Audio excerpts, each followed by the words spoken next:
Japan જેવા દેશો સંકટ સમયે પણ ઝડપથી ઊભા કેવી રીતે થઈ જાય છે? શું ટેકનોલોજીને કારણે? કદાચ નહીં. જાપાનમાં એક ખૂબ જ જાણીતો વિચાર છે, મોતાઈ નાઈ. આનો અર્થ એવો થાય છે કે જે વસ્તુની કિંમત છે એનો જરા પણ બગાડ ન કરવો. અને આથી જ જાપાનના લોકો જેટલું જરૂર હોય એટલું જ ખરીદે છે. વસ્તુઓ લાંબા સમય સુધી વાપરે છે, પબ્લિક ટ્રાન્સપોર્ટ વધારે વાપરે છે અને વેસ્ટ ઓછો કરે છે.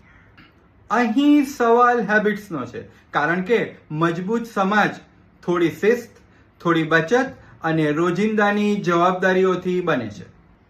આપણે ભારતમાં દેશપ્રેમને ખૂબ જ મોટા મોટા સ્લોગન્સમાં શોધીએ છીએ, પરંતુ દેશને અંદરથી મજબૂત બનાવતી વસ્તુઓ ઘણી નાની હોય છે. જેમ કે જરૂર ન હોય તો લાઇટ બંધ કરવી, બિનજરૂરી રાઇડ્સ ટાળવી, વસ્તુઓનો બગાડ ઓછો કરવો અને જરૂર હોય એટલું જ ખરીદવું અને વાપરવું. કારણ કે રિસોર્સિસ એટલે કે સંસાધનોનો આદર ધીમે ધીમે સમાજને અંદરથી મજબૂત બનાવે છે. અને કદાચ એટલા માટે જાપાનમાં શિસ્ત તે કાયદો નથી, પરંતુ સંસ્કાર છે.